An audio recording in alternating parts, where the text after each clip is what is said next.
All right, ladies and gentlemen, you wanted it, you got it. It's Monday. You know what that means. It's September 27th, but more importantly, it is not Cleveland Scene's #1 podcast. It's not even nominated, but it's Mondays with MAZUR. Now, I don't know why that is, Tony. Is it because we're behind a paywall? Maybe because I don't live in Cleveland, you live in Canton or Akron? Like, what do you think? Why didn't we become Cleveland Scene's best podcast? I think because we say, well, you're putting this out for free. So I was going to say a couple of words that I'm making sure, but we say some words that have like an F and an R at the beginning of it. That's probably why. Yeah. Yeah. Ladies and gentlemen, if you're listening to this, this is free. This is what Tony and I do on our respected Patreons every Monday. We put it out on mine, Sit Down Zumach, on his, Check Your Brain. You can sign up for them. It's unfiltered. It's raw. It's our opinions. It's something that's it's needed in today's society, how people are acting, how people are behaving. We're old school throwbacks. We say what we want. We don't give a shit. So it's called Mondays with MAZUR, with myself, Chad Zumach, and the aforementioned Tony MAZUR. And yes, I am wearing a I'm Kmart Ready shirt, which you can get if you come to one of my shows. And if you're in the $30 tier, send me a message. I will DM you and we will figure out a way to get this out to you. I have all sizes ready to go. And if you know my Kmart joke, this is the punchline. And I sold a lot this weekend at McCurdy's. Shout out McCurdy's in Sarasota. That was a lot of fun. Thanks for coming out. If you're on the Patreon, I know one person signed up, so thanks to that person. I got recognized yesterday, Tony. Oh, by who? I went to the Browns Backers Bar here. I live a mile from this Browns Backers Bar, and I get there right with the kickoff. And I asked this couple, I was like, anybody sitting here at the bar? And they're like, oh my God, it's Chad Zumach. And I go, ah. They were like, they used to live in Cleveland. They live in Orlando now. And they listened to the Alan Cox show. And so I talked to them the whole time and told them all the inside baseball, all the bullshit that went on behind the scenes. It was fun. Yeah, that's I was going to ask that because you were talking about with the t-shirts, because did you give them any shirts just for like, hey, thanks for being a fan for a while? I didn't have any merch with me. I rode my bike. Oh, so, okay. Yeah, it was. You're not like our good friends like Chris Harvey and a couple other people who just have like their merch with them. Just so happen to have the merch with them. I like Chris, but the one thing is that I find interesting because you have your Kmart bit, but it isn't. You don't lead the bit into your merchandise at the end. Like you just say, hey guys, if you want after the show, I got my podcast, I got CDs, DVDs, whatever. But there are some comics who do that where it's this whole, like, I got to build this bit up and this has got to be my closing bit. And it can't be my closing bit for a couple of months.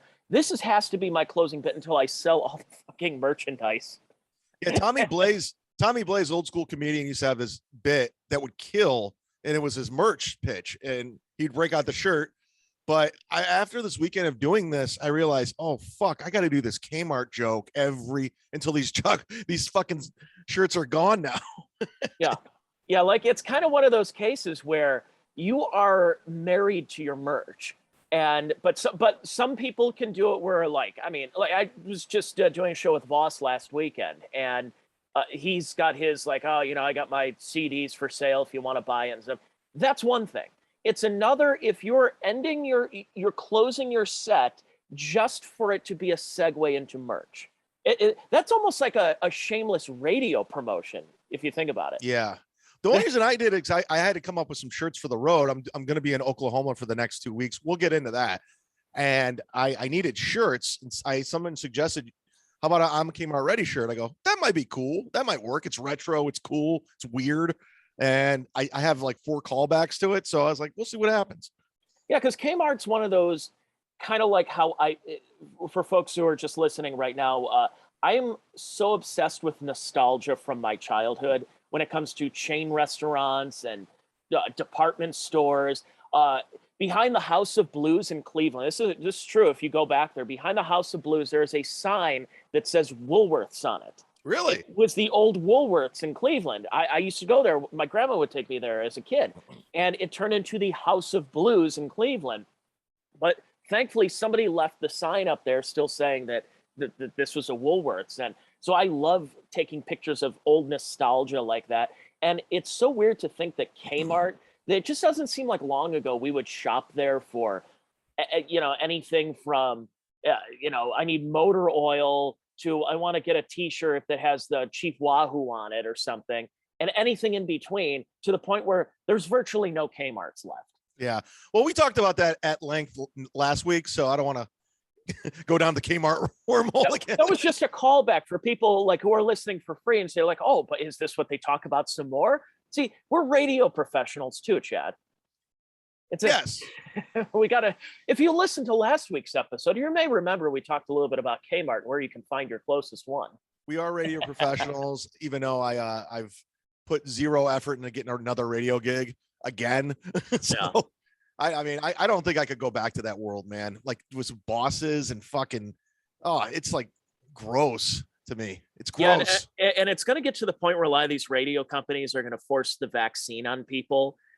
The difference is, I think a lot of radio places have decided, like the people who work there are all cucks anyways, and they all got their vaccines back in February and March anyway. So to them, it really doesn't matter. Like it's one thing if you're you work for UPS or something and you have you have a bunch of regular guys with regular jobs. It's another if you have radio where they're just, there's a bunch of douchebags. They're just like, oh, I'll get my vaccine. That sounds good. By the way, Ashley, that's Harpo behind me, the cat. Yeah. So if you want to do any tarot readings for Harpo today. And by the way, you said douchebags and that cat appeared right behind your shoulder. Just letting you know. Yes. Is douchebag, will that hurt your monetization for YouTube? No, it's fine. Speaking of YouTube, go hit subscribe on Sit Down Zumach. I put out the football show out every other month on our football podcast, which is blowing the fuck up, by the way. How are you guys doing this? Are you actually in it, or are you just kind of in charge of what's going on? No, I'm not in charge of any of it. I help run the Patreon, but the whole football pool, Kevin Brennan's taking care of that. But it's great. It's fun. We got a bunch of comics. I think the pot, it's too late to sign up for this football pool, but I think you can win $4,600 in first place and second. It's all up there. Like, but you can make some money. We have first, second. Chunk of change. Yeah. Yeah. And it's fun. We interact with everybody in, who's in it, like Lenny's Printer, all the big names. Who's and if you come in fourth, what is the prize? You come in fourth place, you get a phone call from my co-host Ken Mosca, and I think love that. It's so if I'm not in it because I didn't have the money to pony up for it, because I have bills and all that other shit. If I came in first, hypothetically, could I still get a phone call from Ken Mosca? I mean, would you want to forfeit the money? No, I want the money and the phone call from Ken Mosca. I'll bring that up on the next podcast, and I'll ask Ken what he thinks, because by the way, I never really consulted with anyone on the phone call thing. I just went ahead and did it. So I don't even know if he's into it, but we'll see what happens. And if you come in sixth, you get to be a guest on Ray DeVito's podcast, the G-Hole podcast. I talked to him yesterday on the phone. Oh yeah, did you talk to him about his appearance at the Secret Show? I did, and I also talked to him about something else, and I will get to that in a second. Selling hot dogs. It's so funny. We do these podcasts on Mondays, and you and I. So we'll come off the air and we'll talk about a bunch of stuff too. So like the reason we don't have our full conversations, it's just because it's boring for a lot of people. It's a lot of really inside baseball that I don't think would be that interesting for people. But I don't censor it. It's more so we just yammer on. And oh God, I was texting you over the weekend of stuff that it's probably for an audience of just you and me. No, and Kevin Hank, he's on Patreon. We do it for him too. I just want to pull up the picture real quick. It was first place 4,600, second place is 2,700, third place is 1,800, fourth place phone call from Ken Mosca. So that's what we're playing with over at Misery Loves Football on Patreon. Go. And plus, it's just fun to do. Well, anyways, what I'm trying to say is the numbers are so good that we have an official sponsor, Manscaped. That's great. Yeah, it's like a real life sponsor where we're getting money. So I was like, man, we got to be onto something here. We got something going. We're cooking, baby. Doesn't Manscaped, didn't Rob Gronkowski endorse that? Or it was like a big time celebrity was doing it. Yeah, well, I mean, Rogan runs ads, Bert runs ads. So the fact that they reached out and signed us is pretty cool. So we're going to be starting October 1st. We're going to be shoving Manscaped down your throats because daddy's making the big bucks these days. And I love how Misery Loves Football became an offshoot because you guys were talking sometimes a little bit about sports and people would complain in the comments. Oh, like, I don't know sports. I don't want to listen to it. And you're like, well, we're all sports guys. How about we just bitch about everything else on Misery Loves Company? And then this one will be Misery Loves Football. And then you go on Misery Loves Football. And a lot of times you're not even talking about football. We have been when we're usually, he'll be bitching about Lenny Marcus or Dave Landau or someone or getting your vaccines, just whatever the case may be. But that's why it's the best sports podcast, because ESPN's so woke and it's all watered down in vanilla. We're just saying whatever the fuck we want. Like we were talking last week, we had Bob Levy on. We were talking about the best professional athletes that raped. Oh yeah. So I mean, that's what you're getting with Misery Loves Football. Did you see that meme that was going around last week where it was a couple of guys at a bar wearing jerseys, and one guy had an OJ Simpson jersey, another one Aaron Hernandez, another one was Ray Caruth, another one was like Ray Rice or something. If they did that on purpose, like, you don't want to go into this bar, and I'm like, fuck that, I want to be in that bar. If those guys did that on purpose, that's one of the funniest things ever. That's hysterical. That is outstanding. Good for them. You know, it's so funny.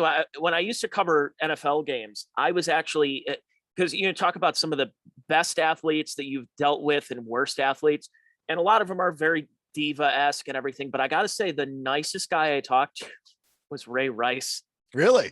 Yeah, it was a few years before the the elevator incident, but yeah, no, like he was a really cool guy. I was talking to him for a while.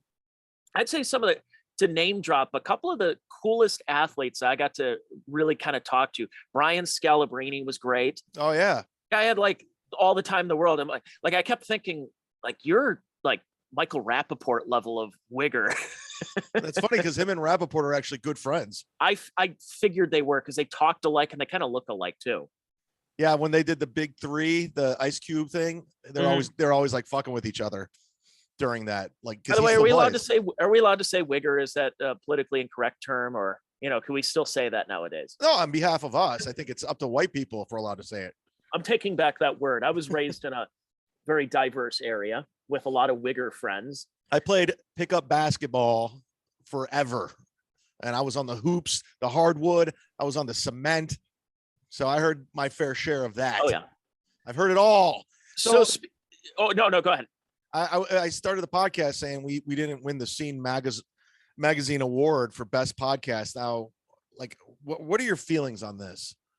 The fact that we didn't win, or the fact that the person who did win? I don't even give a. I just think it's hilarious. I see people back home campaigning for this thing like it's a thing. Like, who gives a fuck? Like, who cares? Like, the same fucking magazine you can find on the strip club bathroom floor. And this is validation. Is that validation? For a lot of people who aren't listening outside of Cleveland Scene it's an alternative newspaper. So you have your regular newspaper, and then you have where you go to the bar and you see what concert announcements are coming to town, or what strip clubs have steak dinner deals on Tuesdays.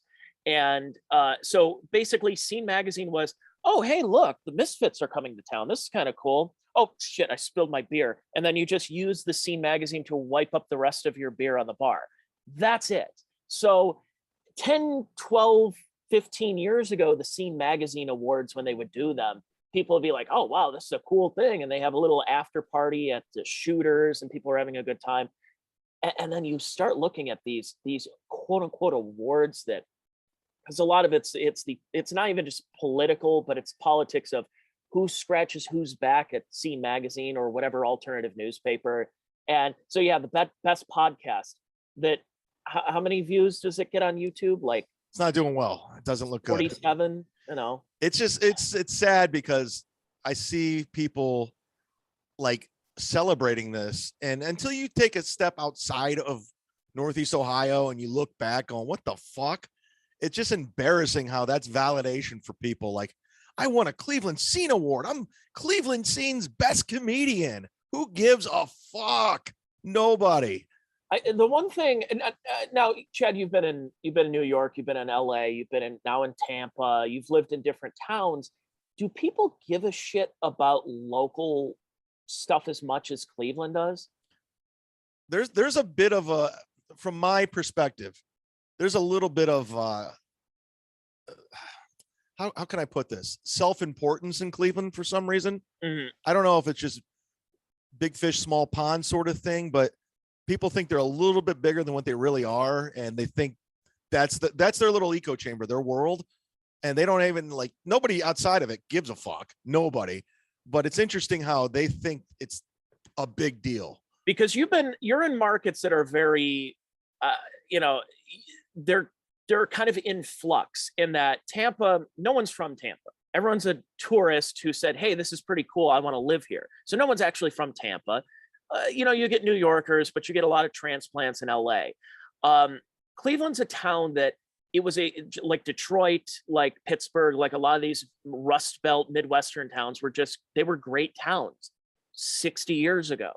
But we still have this mindset that it's still this great town. Now, I probably should leave here. I really don't know what's stopping me anymore. And maybe I'll say that towards the end of the podcast. But Cleveland is a town that it just seems like everybody who's made it big in Cleveland in the past really wanted to say, okay, Cleveland was a stepping stone to greatness. And then they find out they can't get greatness anywhere. So they come back to Cleveland and then they make it better. But it seems like just being big in Cleveland was like the big achievement. And here's another thing that I don't know if it's like this in other markets. For example, in sports, let's say your football team like the Browns, or let's go the Indianapolis Colts. Do the Indianapolis Colts really care, like the fans really care that they drafted a player who grew up in Bloomington, Indiana, or Fort Wayne, Indiana? They're like, yeah, we got an Indiana guy who was on our team. Like, do people really care about localism that much? And I don't know if it's like, I'm legitimately asking because I don't know. Well, I mean, we could take our own example with LeBron James. Like, kid from Akron, who got I think drafted he's a different story just because he's an otherworldly player.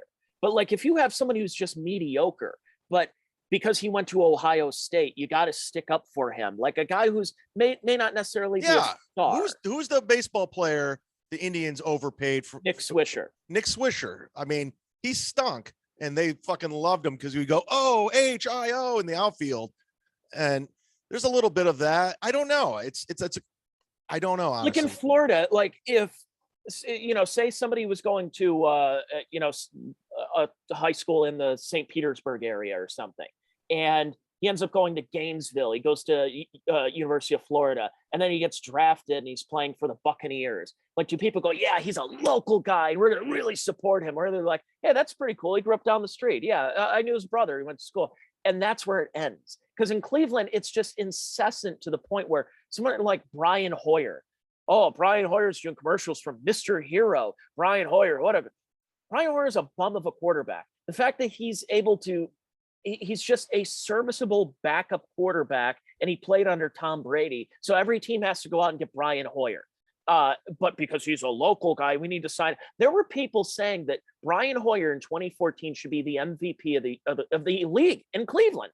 I was getting calls at the radio station, or I wasn't working at the station, but the station that was in town that fired me a year prior was saying, like, Brian Hoyer, this guy should be in the MVP consideration. For what? For being captain checkdown, where he throws 5-yard passes and the defense breaks down? It just bothers me. Why am I still living here? Well, here's the thing I will say. Looking at from an outside perspective, looking back in, being in the animal, and then going, what the fuck was I thinking? Cleveland rewards mediocrity and celebrates it. It really does. And I'm not trying to shit on my hometown. And I will. There's a lot of good people that live there. I have friends that live there, but there's a lot of people that suck. And a lot of it is the entertainment industry in Cleveland, if you even want to call it an industry or whatever they think they are. It's a lot of mediocrity, man. It really is. But whatever. Going back to the Cleveland scene thing, like, I think Cleveland scene stinks. All the writers are fucking, like you said, if you promote them or whatever, they're going to take care of you. But the fact that they actually think this is, who's going to put that on a fucking resume? Cleveland Scene Award. That's embarrassing. I'm top comedian in Cleveland. Okay. It's the same people usually every year. Oh, I have the top. And also, it was so funny. I think it was last year that in the Scene Magazine Awards, they had the top comedians, and it was, you know, the usual suspects that if you're in Cleveland, that, you know, we don't even have to name them. But then there was one guy that I didn't really recognize, and I looked him up, and I realized he's on the list just because he's a bartender at one of the other restaurants that was nominated on the Cleveland Scene list. I'm like, you people need to spread your wings and move elsewhere. You need to see what life is like in other industries and other towns. I mean, I'm really at that point where, you know, because there's a lot of talk that goes on about people that just up and leave. And there was a girl I knew, I went to school with her years ago, and in the past 15 years, she's lived, I think, in like 7 different countries, 12 different states. She's just been all over the country, all over the world. And I went out, had a couple of drinks with her, probably maybe a decade ago, and I said, you know, I gotta say, I'm a little bit jealous that, I mean, you really just do everything. You just go out, and she's like, well, why don't you do it? Just go. And I'm like, it's not that easy when your whole family and you're uprooting your life. So I'm going to move to Hawaii to what? To be a dishwasher, to be a stand-up comedian, that I can work in radio and do a podcast. It's like, I can't afford that. It's like, I have a good thing here, but if the good thing is not good anymore, that's when you start considering. But I'm also not, I'm not a touring comedian where I can just, like, I have a car full of stuff and I can just go to the next town. Or I'm not like I'm not the morning DJ at WOLDDDDD, the Harry Chapin song, where I'm just going from town to town each year looking for another job. But I'm kind of at that point because it's just backwards thinking in this town. It really is. And me personally, like I've designed my life where I love freedom, and I love just the idea of I can go anywhere at the drop of a hat at any time. And if you're doing all that hardcore road touring and being in different places in different cities, I realized there's so much more out there, and I got more excited about that. And like tomorrow, or at 5 a.m. tomorrow, I'm driving to Oklahoma City, and I'm going to be in Oklahoma City for 2 weeks. This is probably my first like really road gig. I decided to drive because I don't want to wear these fucking masks on the plane. I don't want to have to rent a car. The car rentals are through the roof because Joe Biden gave out all that free money, and inflation's out of control. So I was like, I'm going to drive it old school, see some of the land. I'm going to stop in Memphis, stop in Atlanta. I want to make a thing out of it. And plus I want to have a car in Oklahoma because there's not a lot to do, but I'm going out there just to do it. Why not? I was just like, you know, Oklahoma sounds like I've been there before, but I just want to do it. I haven't really, you know, why not? Let's just go to Oklahoma for 2 weeks. So you're going, where's the first stop? 20-hour drive, by the way. First stop, I'm taking the southern route because it's only like 19 hours, and coming back because I'm going to go to Oklahoma City, and from Oklahoma City, I'm going to Tulsa for a week. And then I'm driving Tulsa to Memphis, and I'm going down to Atlanta, but I'm going to stop and see Elvis's place, since that's kind of go to Graceland. Yeah. I never been to Graceland. I want to check it out. I'm looking at the southern route. So you just go through the whole panhandle, but you miss New Orleans, which is fine right now with all the Shreveport and then Dallas and everything. I'm okay with missing New Orleans on, you know, especially with the hurricane and all that bullshit. Yeah, it says the quickest route from Tampa. I just put in Raymond James Stadium as just like a landmark. Well, I live 3 miles from there. So it says basically to take 75 all the way up to Atlanta and then cut across the country. And for me, I'm like, yeah, I don't want to go any further north. I've been north. I don't need to go further north. I'll stay south. I'll go through Mobile. I'll go through Jackson and Shreveport. Yeah, I'm going through Tallahassee to Pensacola. Then it gets kind of sketchy there for a minute. And I think I'm going to set up shop in Dallas and get a hotel. You know, it's so funny. I remembered like 5 years ago, we were doing a podcast, and we're doing the sit down Zumach, and we might've been at my old condo when I lived down the street from you in Stowe. And you were saying that you're like, I kind of think I just want to retire at some point where I just be a Florida or a Southern comedian. And you did it. You basically did it. You're not doing gigs in the North anymore. You're not doing any like, oh yeah, I'm going to be performing at LOL this Friday with Gino Visconti and Bill Burr. Oh wait, no, Bill Burr can't come in. And Mike Figs. It's like, no, you're actually you're doing what you said you were going to do. Well, I just posted on my Facebook because, you know, they have the Facebook memories. You know, the Facebook memories. Yep. Like, look here, I'll pull it up for you. I'll pull it up if you're watching the video right now, which you can also get when you sign up to Patreon. Get the video of two guys talking. This was a Facebook memory. 2 years ago, I was flying to Side Splitter, September 24th. I was with Florentine. I was headlining the off nights. Hey, where's your mask? And I'm flying from LAX. And I remember coming that weekend. And I said to I had so much fun that weekend. I hooked up with a girl that we kind of dated for a minute, but it was so much fun. And I love Side Splitter so much, and BT and everybody. And I told BT that, I go, dude, I'm moving here. I'm going to move here one day. I'm telling you, man, I'm moving to Tampa. This is going to be my home club. He goes, yeah, I believe when I see it. And then when I was moving to New York and the world shut down, I go, all right, I'm going now. I didn't think I was going to wait till I was 48, but I'll go now. And I just fast forwarded it, and it's been the best. It's been awesome. Yeah, because I remember actually where I am recording this right now is we would be on this patio. You were playing some Beastie Boys tracks because I was trying to get into the, the not hits. And you were talking, you're like, I think Florida is going to be the move now. And I said, get out of the state. There's, as much as Ohio, like, we don't have mask mandates right now, other than like in schools where, they're conducting child abuse on kids and forcing needles in people's arms and stuff. But by the way, did you see that statistic? More kids were killed by gunshots in Chicago than COVID. Oh yeah. Yeah. In the last year and a half, there's under 500 kids that are dead. And we love anecdotal evidence as people. And they say, oh, well, there's about 450 kids that have died of COVID. And you're like, okay, there are 75 million children, and we have under 500 that died. Now, yes, it's a sad situation when you hear about a kid who has childhood cancer, has leukemia, has lupus, has some kind of diabetic comas that they go into, or seizures or something. That's the majority of kids who are dying of COVID. They have all these other things. And, oh yeah, by the way, they got COVID too. And so when everyone's like, oh, but that's still a lot of kids. No, it's actually not. It's 75 million. Do the math. It's sickening. And then when you're seeing here and putting mandates in hospitals, and here's the workaround they're doing in hospitals, and why you're seeing a lot of people quitting and a lot of nurses. Remember, last year, nurses were the heroes. They were the frontline workers. But now if you don't get the vaccine, well, you're Satan. You're just a horrible person. And what it is they're using the workaround by saying, well, we require flu shots for our staff. So we don't think the COVID shots are very different. Yeah, they are. They're very different. And people should have those choices with health decisions.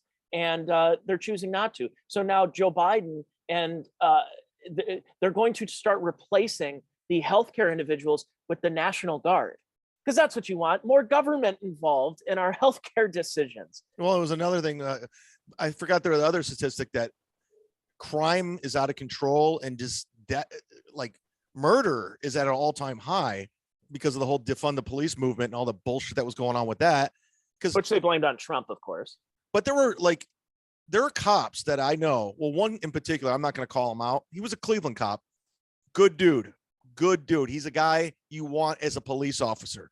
He really believed in the badge. He believed in law. Good guy, really cared about his community. He was going to these bad parts of Cleveland, and he says, when all the George Floyd shit, he's, I'm out of here. Fuck this. Yep. I'm not dealing with this. I'm not going to deal with it. I don't want to.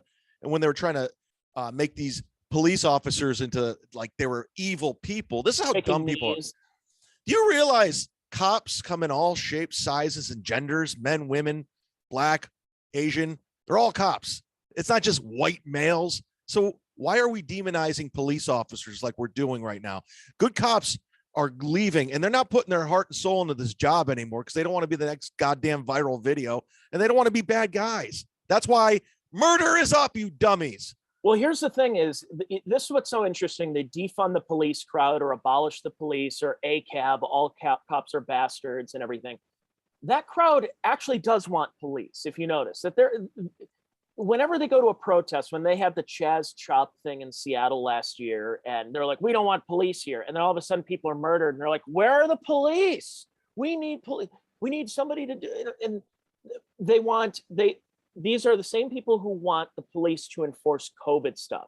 Like just take a look at any viral video that's come out of Australia in the last month or so. You have these power hungry fascist cops that are slamming people to the ground because for the crime of walking by themselves in an empty park without a mask on. You get these cops that are just using their power, their state mandated power, to slam people into the ground and arresting them because they're not wearing a mask. Or are you allowed to be out? And they have like 6 reasons that they're allowed to actually be outside their home. And if it's not under one of the reasons, then they can get arrested for it. So I come from a background, my dad was a police officer. My grandfather was a police officer. I have a lot of friends who are cops, current cops, former cops.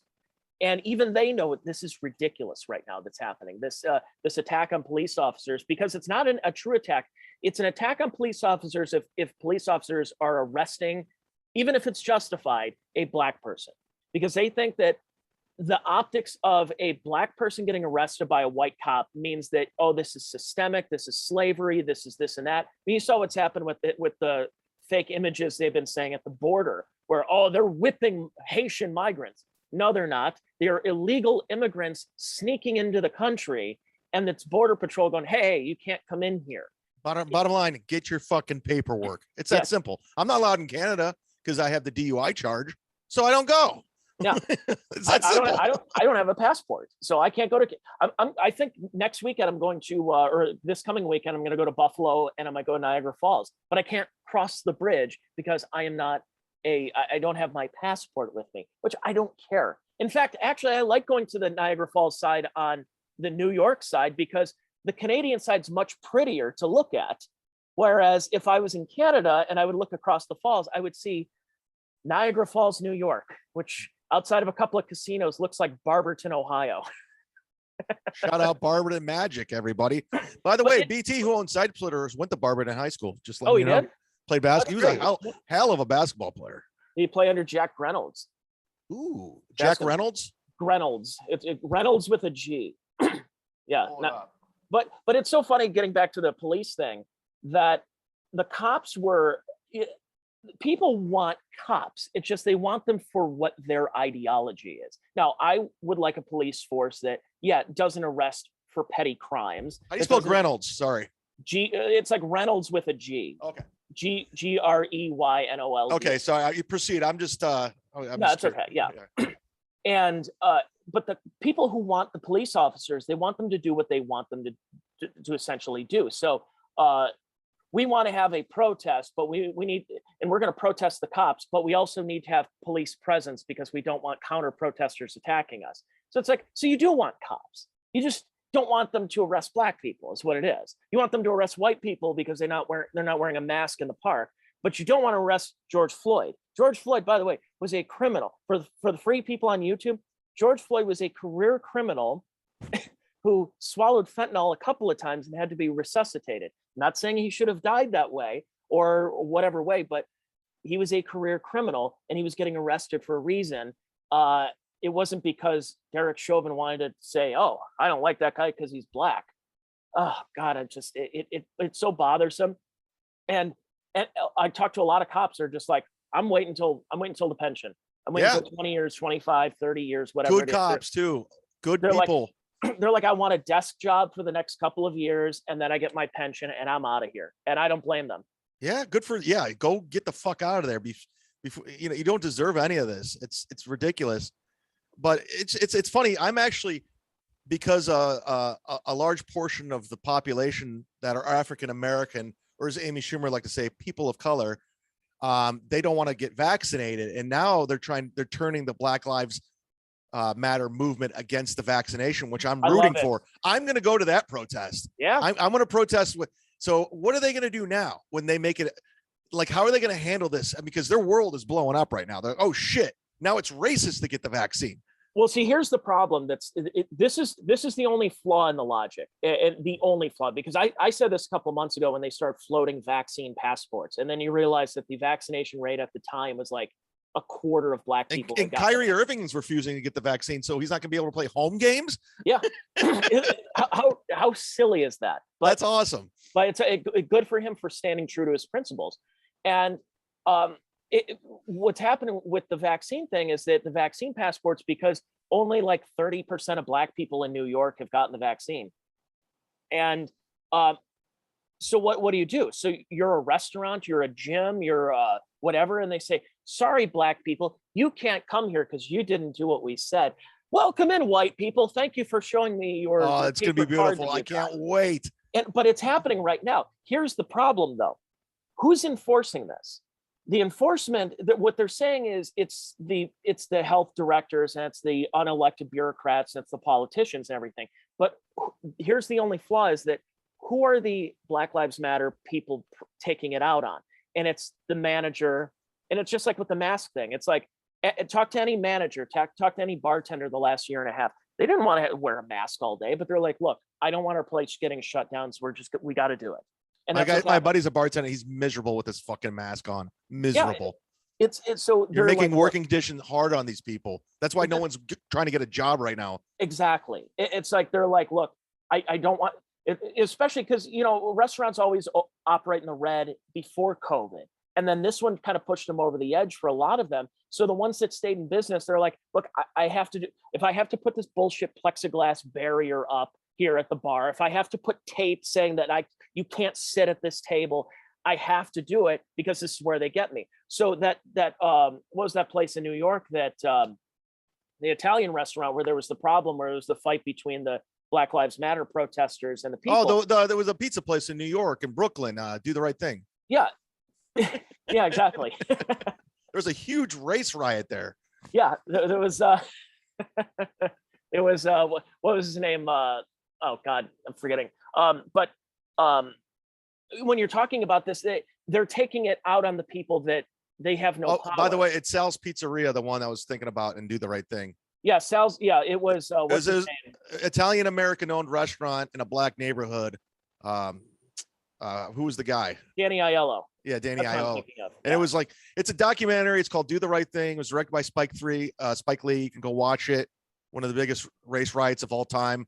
And Public Enemy's like fight the power there, which was pretty cool. How about Jungle Fever? You seen that one? Years ago. About the great scene of all time is when Frank, which I don't know, you probably can't play it because of YouTube, but when Frank Vincent is the father and when she walks in the door like at night and she's like turn the lights on and he just smacks her and is just dropping the N-bomb like you're with the N-word and he's like whipping her with the cord from I mean, I shouldn't laugh at that, but seeing Billy Batts be the one that's doing that is kind of funny. By the way, it's comedy. You can laugh at whatever. I'm tired of all these sensitive assholes. We're not fucking reinventing them. We're making fun of shit. It's a fucking movie, which brings me to silkcityhotsauce.com. This is a terrible transition, Tony, but I have my own hot sauce. Did you know that? I did. And I have it in my hand right there. I'm only down to 4 bottles, by the way. They sold like hotcakes in Sarasota. So listen, go to silkcityhotsauce.com. Z-Man's Mango Madness, Florida's greatest tropical sauce. You're going to want to try it. Everyone loves it. You got everything in there. It's all natural. And Jeff Levine will throw in a bottle of something extra and some stickers. And here's the thing. Look at this. I'm pretend like I'm going to order 15 bottles. Add to the cart. And you go here. I'm on their website. This is how easy you do it. View cart. There's a coupon code. Apply the code ZUMAC, which is my last name. Watch this. Boom. Apply code. You save 15% off. So 10 bottles right there would normally be 150. With the coupon, 22 is removed, and you got 127. You could check out. I'm telling you, people, I'm the #1 hot sauce over there. We're doing big things. We got big things coming. If you're in OKC Oklahoma this weekend, I am at the Looney Bin, my first time there, auditioning to headline the place. I'm going to be the 29th through October 2nd. And then after that, I'm going to be in Tulsa, October 6th through the 10th. So Oklahoma City, 2 weeks. I'm bored. If you know anyone in the area, tell them to come. Tell anybody to come. Promote it for me. It's my first time there, possibly my last. But all right, proceed with the show. That was my little commercial I had to put in there. All right, is your hot sauce? So you're the highest selling hot sauce for Silk City. It's not Aaron Berg. I think I am. Not even Bob Bickerstaff. Oh, I'm bearing Bob Bickerstaff. and then Kevin Dombrowski, my old roommate. Oh, Kevin Dombrowski, yeah. Dombrowski. He was actually very good on Kumia's show the other day. I like it. No, Kevin's great. His wife's cool as fuck.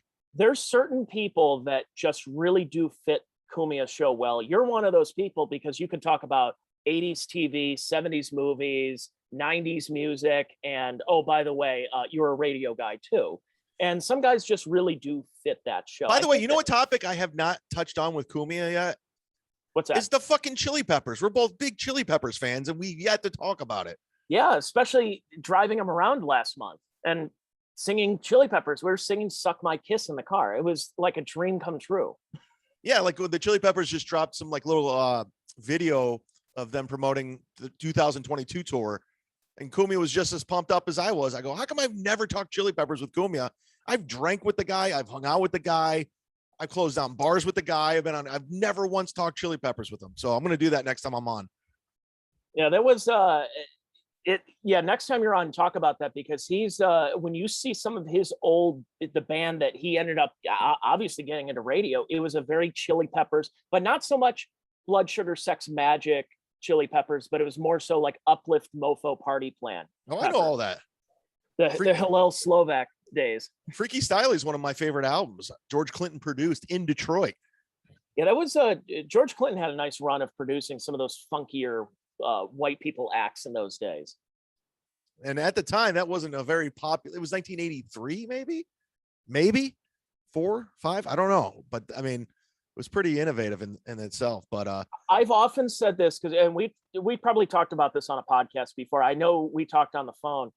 One of my buddies, we were talking the other day because we were obsessed with the Chili Peppers when we were in high school, and in 2006 was when Stadium Arcadium came out, which was a double album, which is a very good album, but it would have been even better if it wasn't a double album. That there was some filler in there that they could have gotten rid of, and if they trimmed the fat, that album would have been, they should have retired after that. It would have been like their magnum opus, if you ask me, because I thought it was a fantastic. That was a very good album, but it could have been a great album had they condensed it and not just put a bunch of diarrhea amount of tracks on there. No, I agree. I remember purchasing that album in Los Angeles from Amoeba, which I don't think the original location is there anymore. Okay. The one over it was on the corner of Sunset, and I forget what other fucking street it was, but it was a legendary record store. I mean, I think I got mine at a Coconuts. Hey, it's another legendary, Cuyahoga Falls, right? I think I was in Parma at the time I got this one. Coconuts. If you're in Chicago, Coconuts was all over the place. I want to get a Coconut shirt. I do. I have one. I think I saw you wear that once. I have a Coconut shirt, and I wanted a long sleeve, and they sent me a short sleeve. So I said, "Hey, can you?" And they're like, "Yeah, we'll send you another one." I'm like, I didn't want 2 Coconuts shirts, but okay, sure. I got breaking news, and it's probably not breaking when you're watching this, because this will probably come out in an hour. It says R. Kelly's been found guilty on all counts of sex trafficking, faces decades in prison. This is just out right now.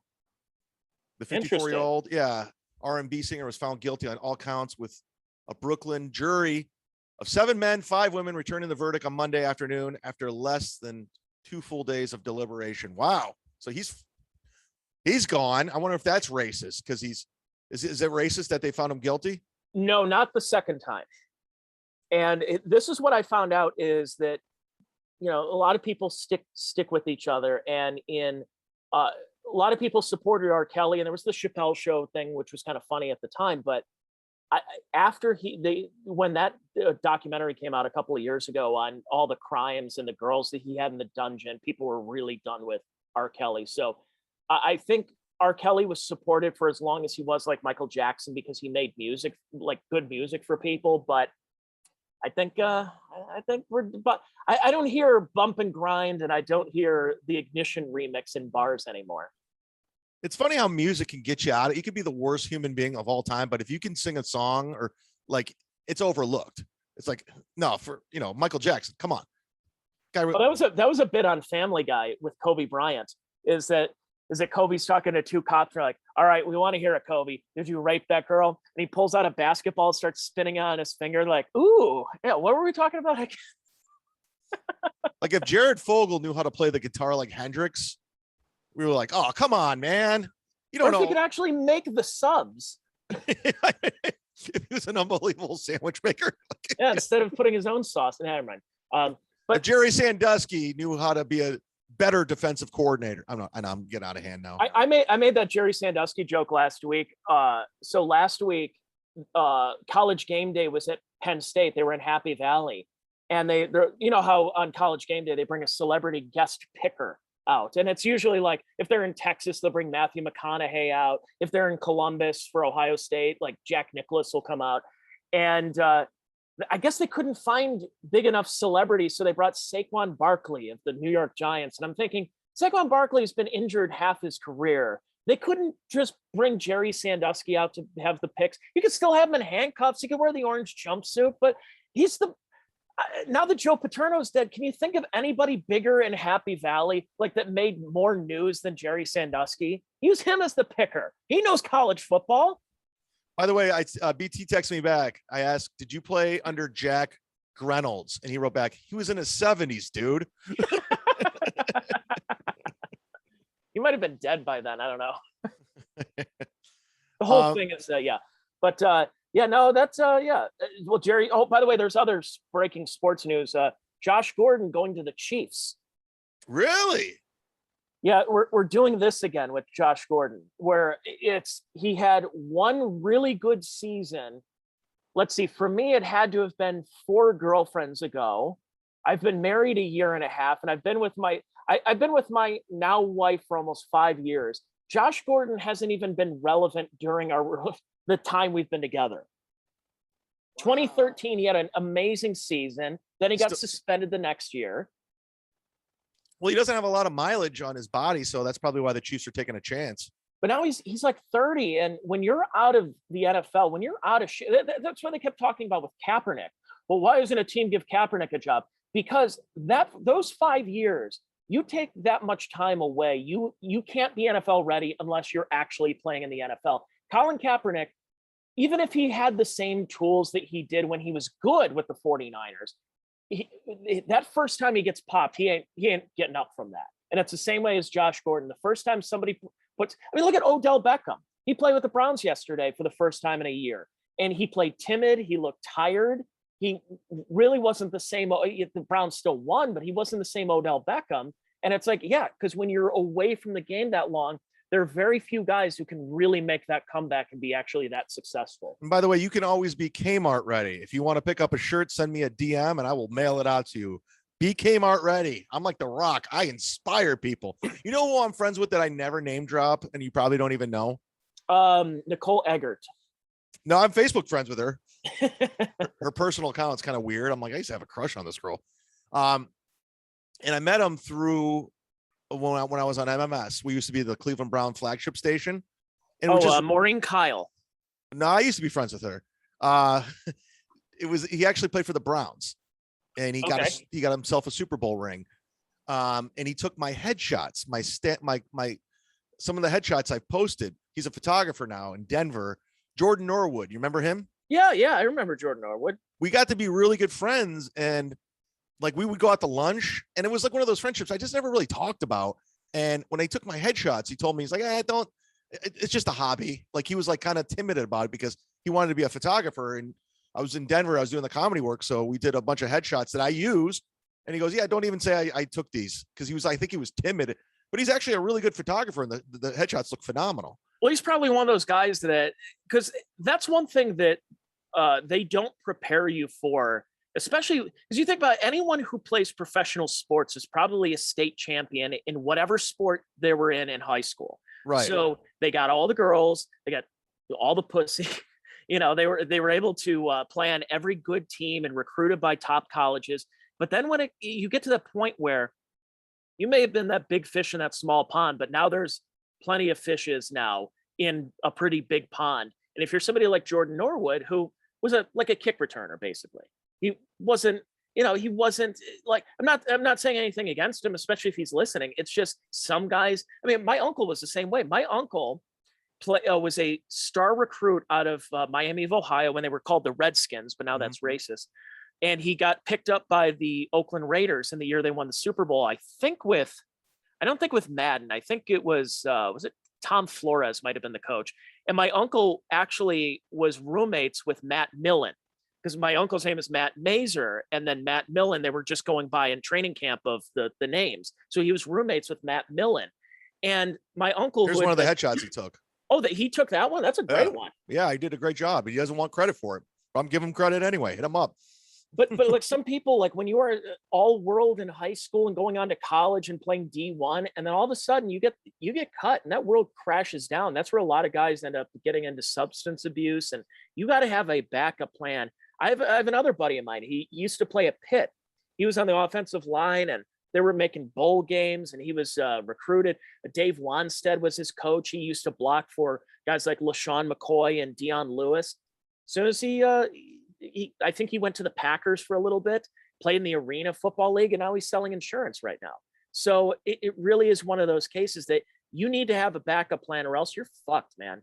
You are fucked if you're a pro athlete, because all that time when people were learning and developing different skills, you were practicing. You were on the football field. You were doing two-a-days. You were in the gym shooting baskets and shooting free throws. You wanted to get to that level.